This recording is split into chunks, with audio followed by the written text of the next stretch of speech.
What is going on, everybody? Happy Saturday.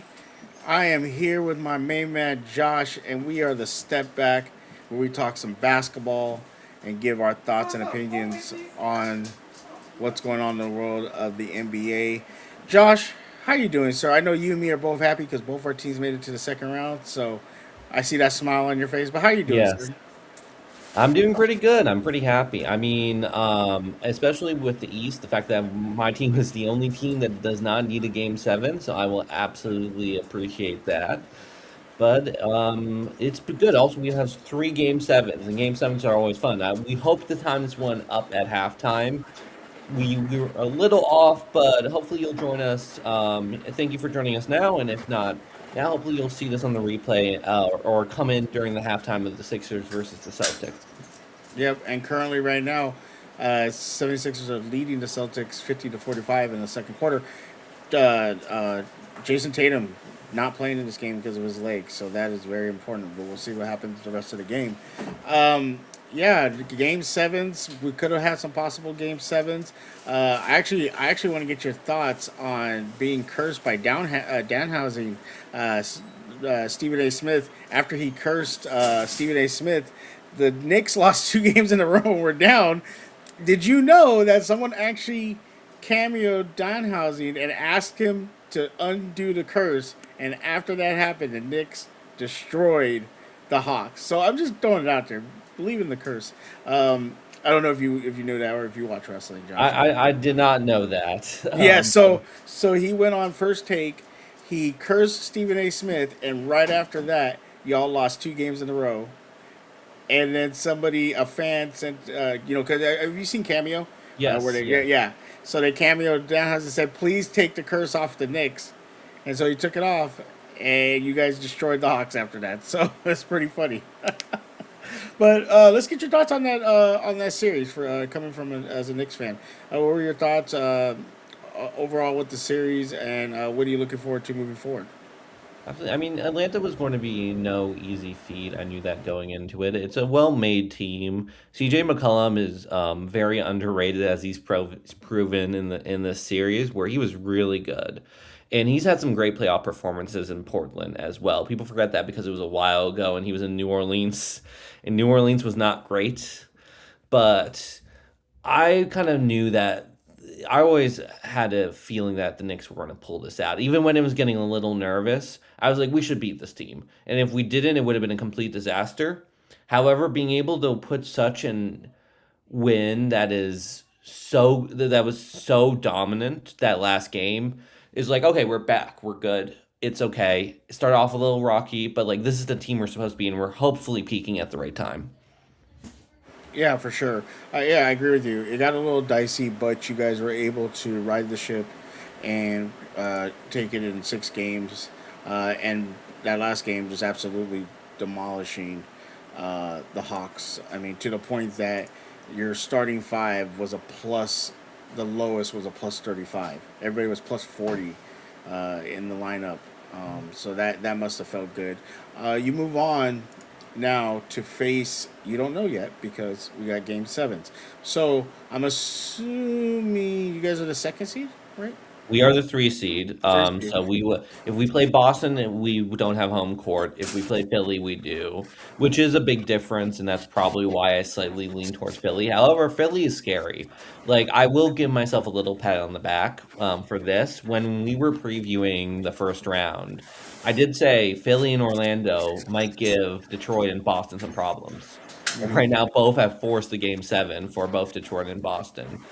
And so the fact that Boston has looked this gettable in the first round, and Detroit has looked very gettable. And even the Cavs, like have went to the game. So the fact that everyone doesn't look great makes me feel so much better about the Knicks, who even though we didn't look fantastic, we still look pretty okay in our wins, despite the blowout that And, not blowout, the collapse of game two. yeah, and you get to rest now. You get to rest now, waiting for these game sevens. So that's always a good thing. And you said to, you would like Philly only because of the home court, or would you like to Yeah. play Boston? It's very close. I think both have their advantages and disadvantages. I'm much more high on Philly than most people, I I have no idea.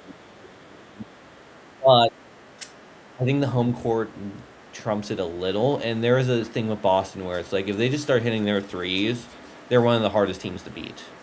So, but Maxey is extremely scary. I think Philly does have depth. They have good defense and shooting. And Embiid and Paul George both can especially Embiid has been playing very well this Boston series. And I don't think we have a great matchup defensively for Embiid. I think Embiid, no offense to Mitch, but he would eat Mitch alive and force so many fouls. Same with Cat. So I'm just kind of enjoying the game 7 and being like, no matter who we have to play, it's not going to be an easy series. Yeah, no, for sure. Totally get that. Yeah, so you guys are moving on to the second round. Absolutely. Seeing who you're gonna play today. It just we're at the halftime. 76 Yeah, is around 55-50. So we will keep an eye on that. Then we have two more game absolutely. sevens tomorrow, which And will then before we move on, by the sure. way, quick question for you: how are you feeling about the Hawks going into next year? Just a small post-mortem of a team that just left the playoffs. I like where they're at. I mean, obviously, you know, I believe they're a young team. Like you said, CJ McCollum really showed out in this playoffs. You have some other players that showed up, but you got to add on to that maybe some veteran leadership. Buddy Hill didn't really do much. You thought he would be a big part. Didn't do much. Gabe Vincent not much. Um, you may need to retool that veteran leadership there to go with that young team, or try to hit it out of the park in free agency, whether try to get a big name or something like that. But it all depends on what you prioritize, what you want to do with this team. Yeah, I think this might be one of the teams just to point out that are going to be in the Giannis sweepstakes. Now, the question is, do you Well, blow it we already know where Giannis is going. He's going to the Lakers, and if not to the Lakers, Jokic is going to the Lakers. I've already confirmed that with Adelia, that Jokic wants to come play for the Lakers. Um, and so we will be definitely excited for that one. Um, Maybe the Hawks can get him, but I mean, honestly, if we're being honest, like with Giannis, there's I think maybe there's two or three teams that you'll go to. I think Spurs is one of them. Go hook up with Wemby. I think the Lakers are another. You can go be with Luca and I Austin just don't know Reeves. what the Lakers would give up. What do they have to give up for Giannis? Is Austin Reeves enough? I mean, I mean, I don't know. I mean, it And depends. I would love Giannis on the Knicks, and hope, and who knows, we might not even need him. We might go on. We might make the finals this year. Knock on wood. But I, when I think about the teams that have assets to give him up, the Hawks are going to be one of them. They do have draft picks to give up for Giannis. I think the Spurs is one of them, and I think we're going to get into this team. The team that you just beat, I think, should be absolutely desperate for Giannis, which is the Houston Rockets. I think Houston should go into this offseason and being like, we have to get Giannis on that team. They have the assets, they have the draft picks, they have the young players maybe to give up, and they're kind of, especially after this loss to the Lakers. And we can get into that series right now if you'd like, the Lakers Rockets, because going into this series, it was a huge surprise to see the Lakers up 3-0. Not really.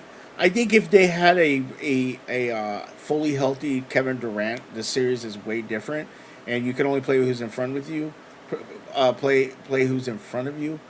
But I think that the Lakers just matched up well. Rockets were a young team, like if, outside of Kevin Durant, that team who had playoff experience on that team, really a handful of guys. So I wasn't so I was more I figured we'd be up 2-0, but I thought we'd go into Houston. Sorry, my eyes are watering. All good. I thought we'd go into Houston and lose that game, and be maybe come back to LA 2-2. Um, so I knew the Lakers could get the first two wins. So I'll agree with you. It was surprising to see him up 3-0, but I wasn't really surprised because when Kevin Durant played that second game and then was not going to be able to play the third game, I just thought Houston just was not going to be able to do anything. Even Even then, though, though, I mean, I thought yeah, maybe I overrated Şengün. I really thought Şengün would be a problem in that series, and he had a really bad series. Almond Thompson as well, and Ime Udoka has a lot of playoff coaching experience, and I thought that he would, and he got thoroughly, in my opinion, outcoached by JJ Redick. So it was a very surprising series for me, especially because Luke Kennard played absolutely lights out for the majority of that series. A lot of Lakers stepped up, and a lot of Houston didn't. let And me it's ask you a question though. yeah, Do you think, because this has been floating around, and I want to get your thoughts, do you think that the Lakers purposely lost some games? Because I know it's come out that Luka is not ready. That's what has been said. But that could be gamesmanship, you know? And so do you think the Lakers purposely were able to after their 3-0, they were up 3-0, say, you know what? We're not going to get pedal to the metal, because the two games that they played where they lost was not the same team that played last night or Friday night. It was two different teams. Because I watched both of those games, and then to watch this game last night, it completely looked like a different team. Do you think JJ kind of took his foot off the gas pedal to try to get, obviously Austin Reed was able to come back, play well, and give more time to Luca, because like I said, reports have come out that he's not ready, but games. you're talking about the end of the regular season, right? No, no, no. This series. Oh, the series. You're talking about the series. Okay. I don't think so. I think it's possible. I think there was just I don't think in a playoff series you ever want to play with fire like that. And like I think there were some maybe some gas off the pedal just mentally, but like I don't think it was purposeful. I think because either way, you're going to get some rest if you win much earlier than your the other round matches. And at the time, we didn't know if Denver was going to go to 7. We didn't know we have already 3 game 7s. I think you're playing with fire when you're letting a team kind of back in, especially because Houston, even though they were inexperienced just because this is only their second year in the playoffs, that team still has a lot of talent with a coach that has it went to the NBA finals. So like I don't think you want to open the door at all for that type of thing. I think yeah, I don't think it was purposeful. Maybe mentally, subconsciously they took the gas off the pedal, but I don't think it was purposeful at all. Okay. All right. Yeah. What were your thoughts on this series? What did you see? Obviously, you said you expected more from Şengün. How did you feel about all the other players for the Houston that were there outside of Kevin Durant? Obviously, playing in the was it the second year? You said second year of their in the playoffs. Yes, because last year they did lose to Golden State in the first round. They were the 2 seed. I think the way I view Houston, it was just a huge disappointment because last year they were the 2 seed and they did lose to Golden State. But that was like, okay, it's the first year. You should take a step up after the first year. And it was just sad to watch a team that was like because this team has talent. It's young, it's athletic, it's got like a player like Şengün that at his best can be offensively dominant. But in the end, this was also a series that was very disappointing for Houston, but also was a LeBron legacy series in my opinion. The fact that he was able to dominate the court this much and be able to bring his team that I think, in my opinion, if you're just looking on paper, is much less talented than Houston, just from 1 to 12. But he was so much. He was clearly the best player on the court for the entire series, and to do that at 41, I think, is absolutely stunning. And just taking a moment to be like, it's amazing to watch this as a basketball fan and as watching maybe someone's last final years of LeBron enjoying and realizing, oh, this isn't. He's 41 and it's amazing that he's be able to do it at this age, but this isn't going to last forever. Yeah, for sure. I mean, as a Laker fan, obviously we've had great players. When LeBron came to the Lakers, it was a big deal.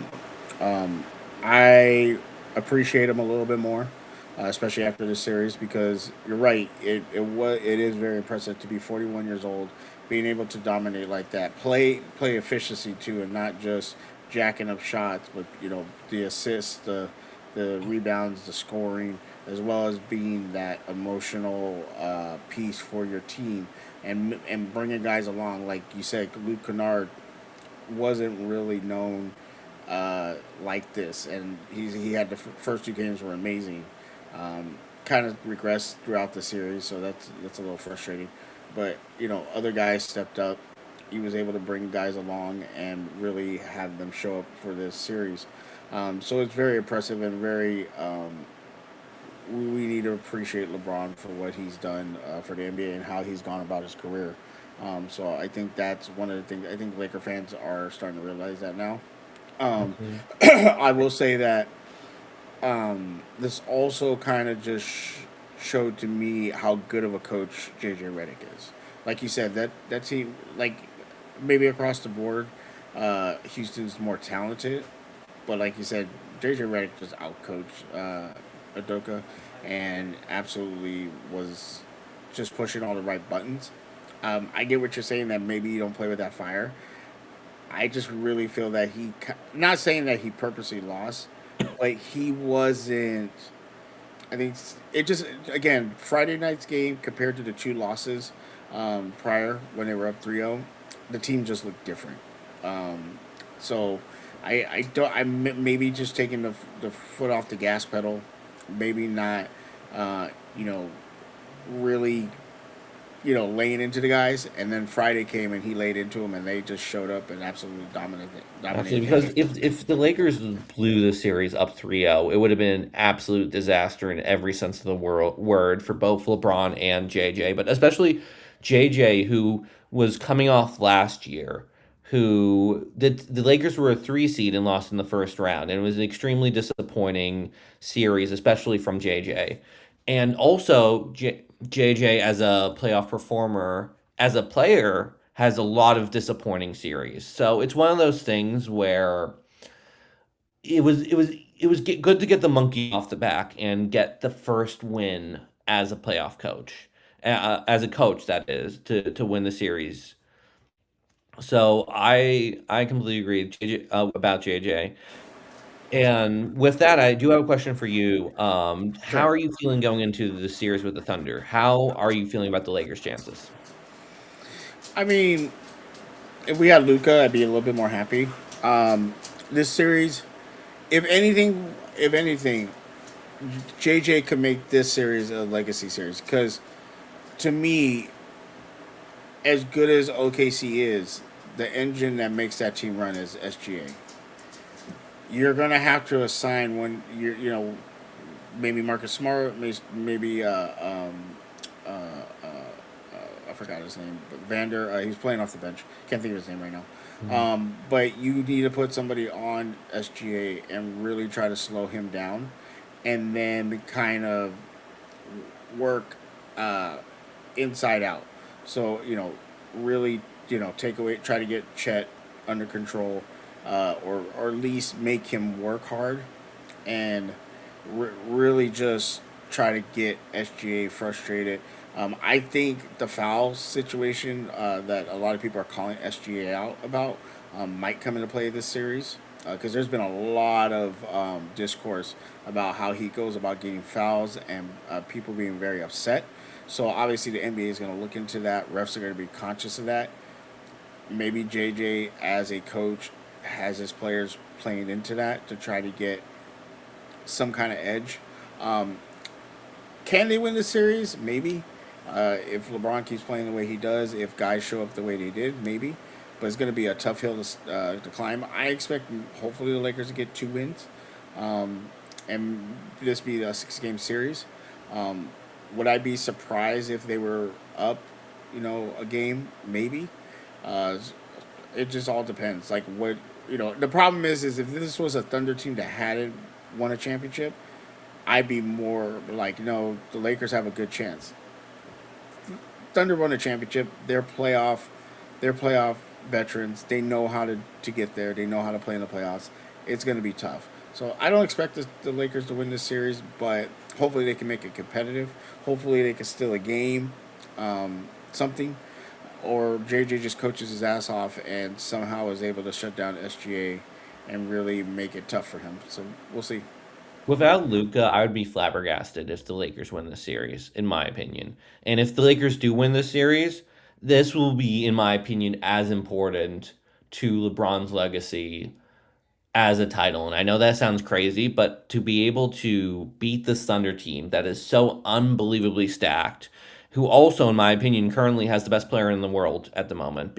I think SGA has officially taken that title and that mantle, especially after when we'll get into this, is Nikola Jokic's performance against Minnesota.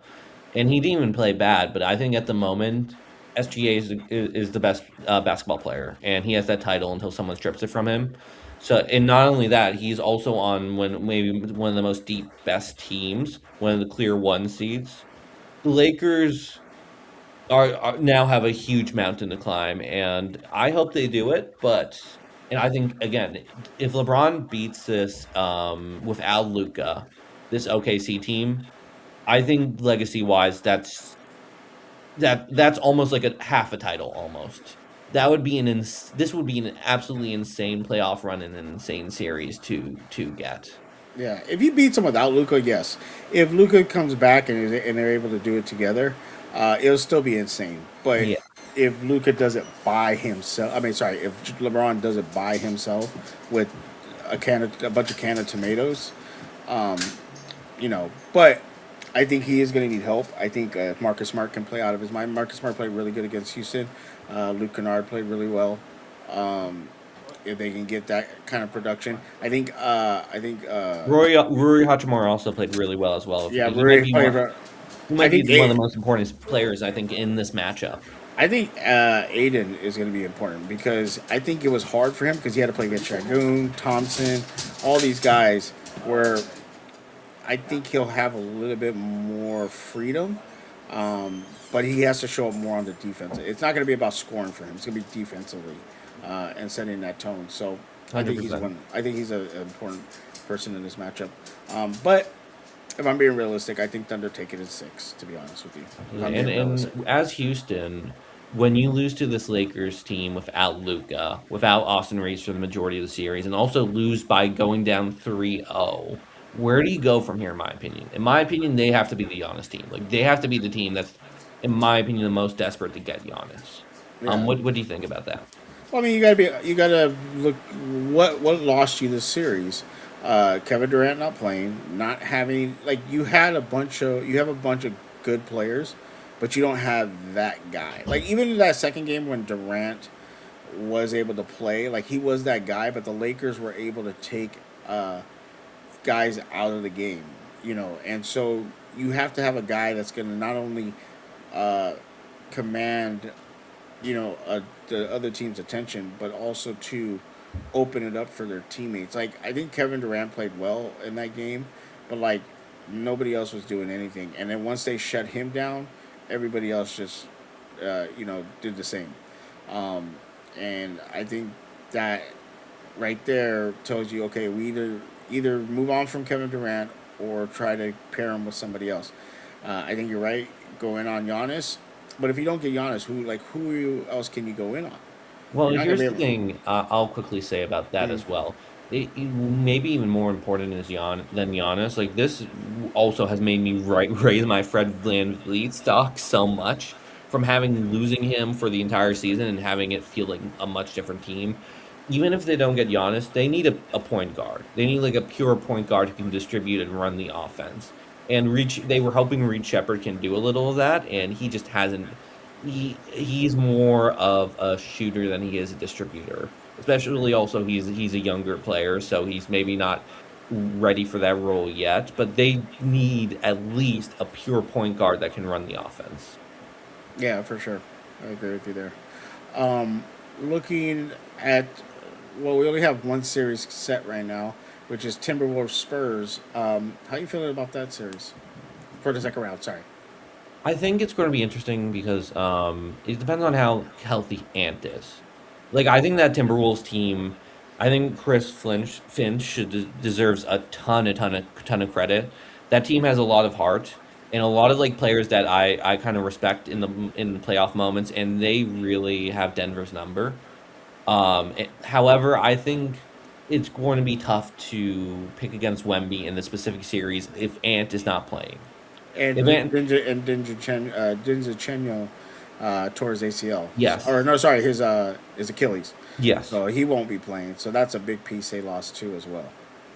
Absolutely. I mean, they're almost on. They're like almost third string guards at this point. But I will say, I think Ao. I hope I'm saying his name right. Ao Dosumu is a very underrated player who showed out and was incredible in the Denver series.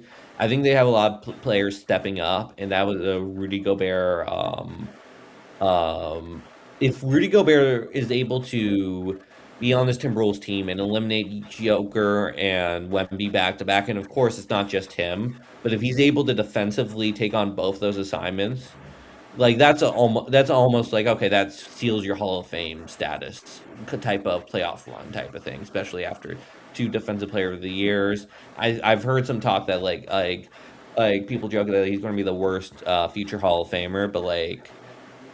I think this Timberwolves team is extremely, extremely tough, especially for a San Antonio team that is a little more inexperienced. Yeah. However, in the end, I just can't bet against Wemby, especially with Ant.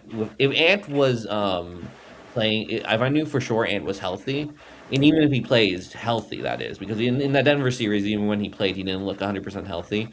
If I knew Ant was healthy, I think I would pick the Timberwolves. However, because of Ant's health, I just can't go against Wemby in this series. Yeah, I mean, we can both agree that if the Spurs lost, it'd be because of their inexperience.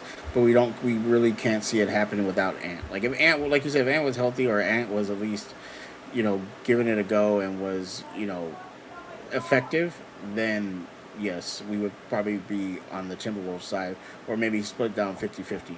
But with Ant not being healthy and possibly not being able to play in the series, or if he does, not being really a factor, I think the Spurs can take it. But the Spurs are young, like you said, and that could be helpful for the Timberwolves because they have been in the Western Conference Conference finals the Finals. past 2 years. Yeah, so they have that experience, but I think they're just too hurt to do anything else. Um, Absolutely. uh, And before we move on to the East, I think we do have to talk about Denver because this was an extremely, extremely tough loss for Denver this series. I think Jokic, even though they needed Jokic to be the best player on the planet, and he had a good series, an above average series. They needed him to have an absolutely great series. And when you're the best player in the world, some of that pressure, you're going to get criticized for having a good series, not a great series. You're going to get criticized when you can't beat this Timberwolves team. And I think legacy wise, this might be an over exaggeration. I think this first round loss is just as bad, if not worse, than the LeBron losing to the Mavericks in the finals. I think the fact that this Timberwolves team clearly has your number, the fact that you their best player was injured for the majority of the season, or even I mean for the series, and even when he was playing, he wasn't 100%. It's going to go on Joker's legacy a little bit just this year, and I think he lost the best player alive title at the moment. I think that's SGA because of this series specifically. When you have a first round loss like this, it's just brutal. yeah, for sure. And then the conversation has been, we criticize the best players when they lose like this. So does he deserve criticism? Yeah. Uh, you know, that's just how it is. Like you could say that he had a good series. There was other guys that weren't able to step up, but at the end of the day, you're the best player on the team. You like you said, you're probably the best player in the NBA or 1A 1B, and you didn't get it done to a team like you said that has your number. You know, that question can be thrown out there. I there's a lot of people out there that probably disagree. There's one probably in the backstage right now who disagrees, and I would agree with her. Um, Well, Remy, I'm in the middle of something. I'm in the short. um, but All good. I think this loss solidifies that Jokic is going to the Lakers. As much as Adelia is going to deny it, he's gonna realize that he wants, like me and Farrah said earlier. If he wants horses, there's Hollywood Park, There's Santa Anita Derby. He can race all the horses he wants in California. In California, and he'll be happy. Delia brought up her comment saying the loss is brutal. Jokic is not leaving, but he's absolutely deserves some criticism for this. Roster construction was better this year, but it's still lacking. Yeah, I mean, And I think the issue with this Denver team is because yes, it's still lacking, but also we went into the series with them extremely hot and thinking that they could be a title contender. And when we think you're going to be a title contender, that's because the roster we think is title worthy. And I think the miscalculation with this roster, and especially with Joker, because Joker, if the most criticism I think he deserves, was he was absolutely atrocious on defense, and like he was pretty good on offense. Well, not his best, but like he was terrible on defense. And this whole roster was not great. Jaden McDaniels, I think, called them out. It's like, oh no, no one on that team's a good defender, and they responded to that quote by having a terrible defense. They weren't good at all in the series defensively. I think it really hurt because Aaron Gordon was not 100%, and you could see it playing this series. And he is maybe that defensive keystone. But this is the second year in a row where Aaron Gordon gets to the playoffs and is injured. And because he's so important to that team, he loses. And Jamal Murray did not have a great closeout game in that game six. I think you have to look at this team and have some really hard questions. Jamal Murray's getting up there. He's an injury prone player, and he is at his best. He is incredible, but he's not consistent, and he's not a defensive player. And Aaron Gordon is absolutely incredible and crucial to their winning. But as Adelia says, he's very injury prone, not just in the playoffs. And I don't know if you can build a team that's so reliant on both Jamal Murray and Aaron Gordon when they're both extremely injury prone. You might have to have a question where it's like, even though we've shown this team can win a championship when they're fully healthy, the last 2 years they haven't. In general, the last couple of years, Murray and Gordon have not been healthy. And it might seem crazy because they just won the championship 3 years ago, but you got to remember this Denver team, this construction of the Denver team of Murray and Jokic has been around for a long, long time. You can make the argument that like the Murray Jokic combo has been around for at least I think 7, 8 years and have been doing well in the playoffs to some degree for 7 and 8 years. It might as well run its course. You might have to at least have a new direction. I, Adelia has some good comments here. It's hard to get free agents come to Denver. Sometimes they hang on to players too long. I don't think anything will change, which I don't disagree there. But I think you have to have some tough questions where it's like you might have to get rid of one of Murray and Gordon for someone who's younger and healthier.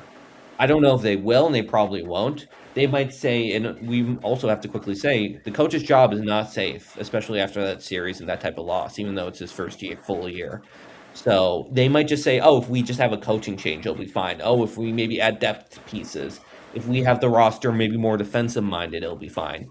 I think if you want to maximize Jokic's career and the title window, you have to have some really tough questions. And in my opinion, you probably have to. You can't rely on both Murray and Gordon to stay healthy for an entire postseason. Yeah, I agree with you. So let's move on to the East. Out of these two game sevens, which one are you looking forward to before moving into the second round? I'm really looking forward to the Orlando Detroit one because I think that's probably the most surprising for most people because it's a 1 versus 8 seed, especially after that last game. The fact that I remember I was watching that game and at halftime Orlando was up 22, and I was like, oh man, it looks like Orlando's going to really pull up the upset. And then I turned off the game because I had some other stuff to do, and I was flabbergasted by the final score. I think Detroit Orlando is a really interesting series because there's two very similar teams, and I think Detroit got a very tough matchup because whether their biggest strength is they're a very defensive physical team, and they got paired up against another defensive physical team that they can't outbully. And I think Cade has had an incredible series, and a lot of Detroit's other pieces have kind of underperformed. And I think the issue is the Magic got really healthy at the wrong time for Detroit. So I think, like, just matchup wise, I'm fascinated to see who is going to step up in this game seven, especially with two young up and coming possible stars with Paolo Banchero and Cade Cunningham. So I'm very interested to see. I think Detroit right now has the momentum, but I think Orlando is not going to go down, especially after that embarrassing game seven. So I'm very excited to see if how they respond to such a tough loss and into a game seven experience. And then the same with Detroit, because they're Yeah, both very young teams. yeah, for sure. Um, Anything else you want to say about the East, or anything you want to go over there?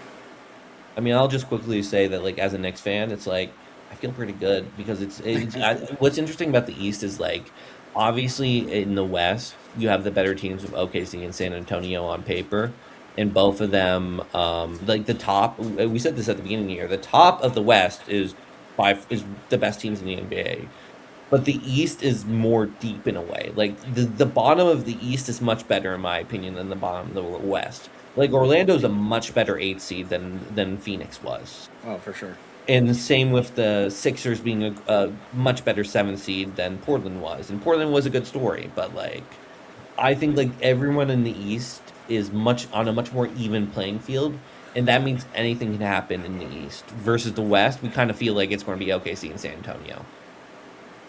Yeah, I agree with you. All right. Any teams you want to talk about? I mean, it's hard to talk about because we do still have the game sevens, but it looks like Boston is down right now, 8 points going in the third quarter with 5:52 left. Any of the other teams you want to talk about that lost in that second round? That thoughts on Trailblazers or the Suns? I think both the Trailblazers and Suns, the vibes are mostly good. I will say for the Trailblazers, there's like weird things with the owner maybe firing the coach because he's very cheap and like wants to like cut costs in a lot of weird ways. But other than that, like if you're talking about a pure roster perspective, like you're like, okay, they're above schedule. They are on the rebuild. What's it called? We got Rob Snark in the chat saying Raptors have a 90% chance of winning the title now. True or false? I would lean towards false because they don't have a 90% chance of even getting out of the first round. But I will say the Raptors have put has made it very tough for Cleveland. As I did not think it would be an easy series for Cleveland, and I do think the Raptors are going to be a tough out for sure. But what I would quickly say about Portland and the Suns is just like, oh, they're good stories, but they're not. No one really thinks they're close to title contention yet. But with the right Compared moves to in the next few years, Orlando and the 76ers. absolutely. I mean, they're just Orlando and 76ers are definitely much more dangerous 7 and 18, 8 seeds.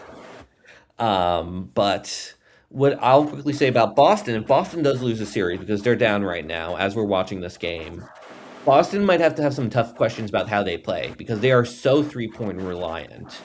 Do they maybe need a counter punch, or do they need to maybe have um, some other way? Yeah, because the issue is when threes don't fly, you can lose to anyone.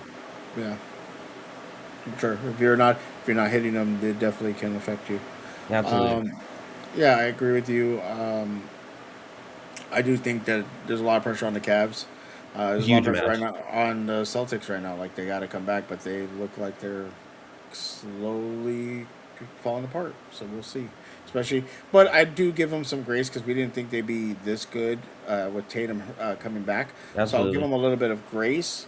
But if next year, if Tatum is healthy and his team performs, excuse me, the same, then then I agree with you where they're gonna have to have some conversations. Absolutely. And well, I agree with you with that because like even though Boston, if they lose and they are losing right now, I think we still are like, okay, they have Tatum and Brown, they have some levers to pull, and this was supposed to be almost like a retool year.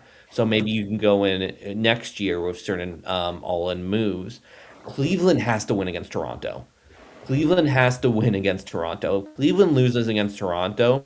I think there's a lot more questions put on James Harden's feet, at Donovan Mitchell's feet, because that is a team that should not like even with that talent, with Evan Mobley, with not Darius Garland, but with Donovan Mitchell and James Harden, that team is made to be a title contender.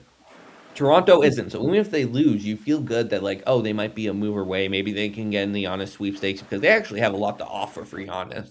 So like with the Raptors, you're like, we have a lot of young pieces that we think can be solid, and like put the Cavs through hell in a 7 game series, even if we lose. If you're the Cavs and you lose to the Raptors, it's brutal because this is a team that should be competing, especially in the East this year.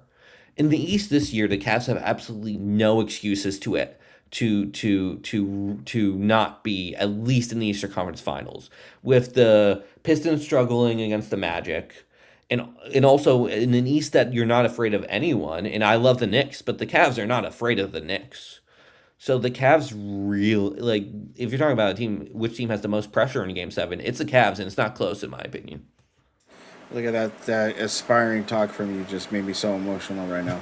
Um, Allergies are the worst, man. oh, I don't know if God, that's what's happening right now. it's the worst. Well, it's hot, then I have the fan on, and then it's blowing everything. I'm just dying over here.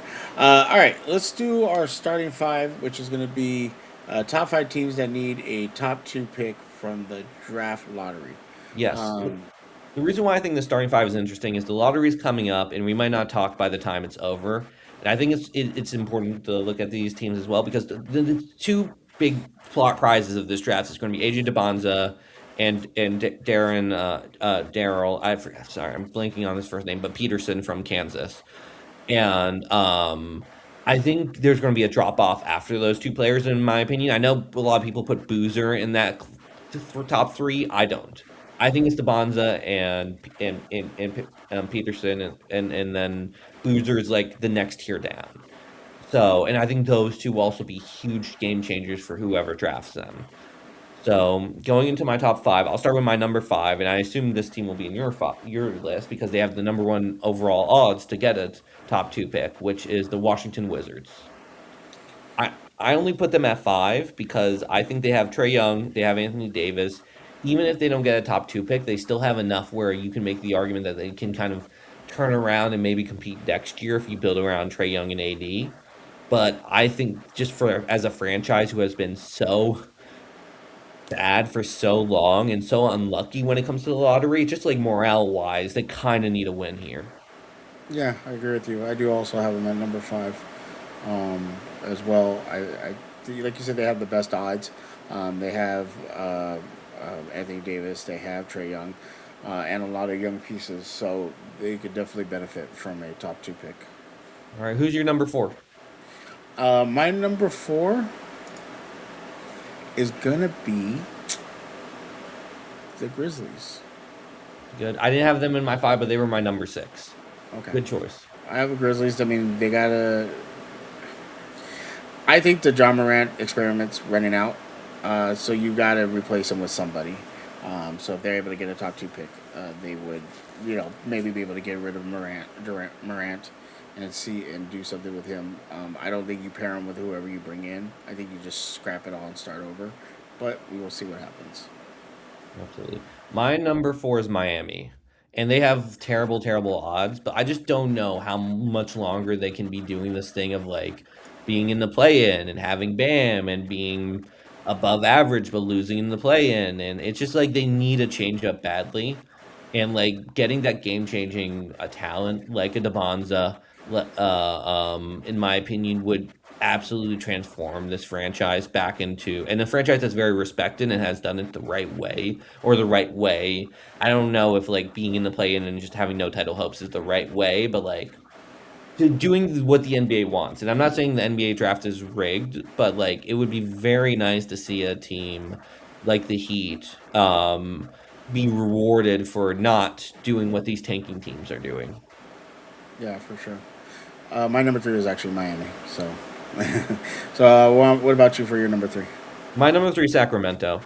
Sacramento is just an old roster, has a lot of weird pieces. I'm not sure how you build with that roster. And also in general, ever since the one playoff series against Golden State where they put up a fight, the vibes have just been going downhill and downhill and downhill, and like they could definitely use and also they have enough like possible like with Sabonis.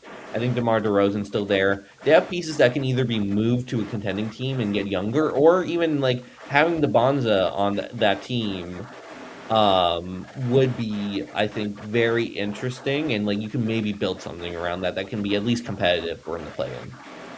Okay. Yeah, they were my number two. So what is your number two? My number two is Brooklyn. Brooklyn, in my opinion, is just like they don't have anything. I mean, not anything worth building. It's been rough for Brooklyn. The fact that they made the KD super team and it was the worst super team by far. The KD, Kyrie, James Harden, Ben Simmons experiment, and how none of that went well. I think that like Brooklyn needs that game changing talent, and they just don't have it on the roster at the moment. And there's just not a lot of hope coming out of Brooklyn. Okay. And who's your number one? The Milwaukee Bucks, because Ooh. with the Giannis thing, it's like if you get the number one pick, you might be able to keep Giannis, or you could go in a completely different direction and build around the Bonza with the draft hoard you get from Giannis. But if you don't get a top two pick, or even if you don't move into the top five, it's just kind of a tough place to build because I don't, even if you get a huge draft haul for Giannis, I'm not sure how you can get the picks and the right players to get competitive for a while. Like maybe the best offer they can get, honestly, is probably like Şengün and some picks. And even then, that's going to be a tough thing to build around. Maybe in the East, Şengün will dominate and they'll be fine. But like it's going to be, especially if like Giannis forces himself into a team that has less assets than they might want. The Lakers. Lakers or Knicks, but like it will. Lakers. So, because like, let's say it is the Lakers for some reason, and they trade like Austin Reeves and like I don't know, a pick or two, maybe they throw Bronny in there or something. I don't know. It's like I don't think you're going to have a good time building around Austin Reeves for the next 5 years. So like, I think the Bucks specifically absolutely could use at least a top five pick, and that top five pick would be a huge um, building block of like, okay, we can move past the Giannis move past this Giannis. I don't want to say fiasco, but we're in a really, really tough situation when the whole league knows we need to trade him or wants to trade him. If we can possibly keep him, that would be the best case scenario. But even if we get a top two pick and he says he wants out, at least we are fully turning the corner and handing over the franchise to one of the best, one of the most talented draft classes we've seen. And I would go to Bonza, but like even if they go Peterson from Kansas, it's like that is changing. You're getting a huge talent that can possibly change your franchise. Yeah. My number one is the Mavericks. I think the taste of trading Luca is really, really hurt that franchise. I think that to even come close, having to trade Anthony Davis, Kyrie hurt, Klay Thompson is over here cheating on his girl. Um, that you got Cooper Flag and nothing changed really. I think they would benefit from getting another number one pick and being a young team, moving away from possibly Kyrie, Klay Thompson, and just building around two young players as your franchise. I think just trying to get that bad taste of the Luka trade out of your mouth is going to take forever. So if you can get two first round picks the next 2 years for the first two, get two first round picks for the past 2 years, I think it would greatly benefit them. And the NBA does well when Dallas is a good team. Um, I was going to say that might be. I think that is actually the worst case scenario for the NBA. That really? the optics on that is going to be terrible. Oh yeah. Oh, it would look horrible. It looked so tinfoily. Wouldn't even be funny. But I think they would just benefit. I just think that trade really did a lot of disservice to Dallas. And then the The only fact that reason I after didn't that put them on they traded Anthony Davis and really didn't get anything for him. So the only okay. reason I didn't put Dallas on is because you have Cooper Flag. Like you have your franchise cornerstone. You got the number one pick. You have someone to build around, and also you might be getting Kyrie back and stuff like that. That's not a. It's not a But like is that good though? Because Kyrie's old. he's fine enough to like maybe do something, but like with Cooper Flag is like yeah, it's like if Dallas gets the number one overall pick, I think as a Washington, if I have a friend who's a Washington Wizards fan, I think this whole state of the Washington D.C. would the fact that they've constantly missed out on the lottery, and the fact that the Mavs got 2 back-to-back number That'd be 1 funny. picks. That'd be It funny. would be funny. It would be funny. I think a lot of franchises would. And by the way, that would be the thing that pushed because the NBA is right now speaking of the draft lottery. And NBA is speaking about a bunch of potential rule changes to the draft lottery. One of them is you can't have the number 1 overall pick 2 years in a row. And it's not a rule right now because that barely ever happens. If the Mavs outside the top 5 are able to jump into the number 1 pick 2 years in a row, that's a done rule. That is a done rule. They are making that rule change. Then maybe the next day they are announcing that rule change. They might even make it more drastic and say you can't be in the top 5 for you, or you can't jump into the top 5 after 2 years if that happens to the Mavs. Which again, maybe they do need it. Yeah, I might agree with you there. I didn't think about the Mavs too much because I just think Cooper Flag is so awesome. But you make a lot of really good points. But I think optics wise, that might be the worst possible scenario Tin, for the NBA. Tinfoil City. It would be Tinfoil City. Um, Conspiracy City like crazy. All right. Anything else you want to talk about outside of what we No, talked I about? think we hit it. And thank you all for listening. While a great game seven's going on. I'm very excited to go watch that game seven and see how it's going on. Anything else you want to Going say, in, Shook? going into the fourth quarter, Celtics down by 13, so it's looking really good for Philly, and we see who the Knicks will be playing. No, Yeah. just make sure to like, subscribe this video. Make sure to comment. Make sure to let us know what you think. Give us your thoughts and comments. Really appreciate everybody that was in the chat watching. Appreciate everybody that checks this video out later on. We will be doing probably next week. I don't know if we're doing a show because I won't be in town, but the week after that, we'll come back and recap whatever we've Yeah, missed. we're gonna do a show at the end of each round. So this is the end of the first round show. We will do a show at the end of the second round, Second round. whenever that is. I So, haven't looked at the schedule yet. My guess it'll probably be like 2, maybe 3, 2.5 weeks, 3 weeks. We'll see. Probably 2 weeks actually. But like, especially if some of these games go seven, so we'll see. I'm really excited as a Knicks fan. But thank you all for coming and like, comment, subscribe. yeah, definitely. And thank you very much. Check out all the links and everything. Make sure to follow along. And if you want to check out any of our other shows, they'll be in the description. Really appreciate you. Have a great night. Happy Saturday. Enjoy these last couple game sevens of the first round. And we will talk to you all later.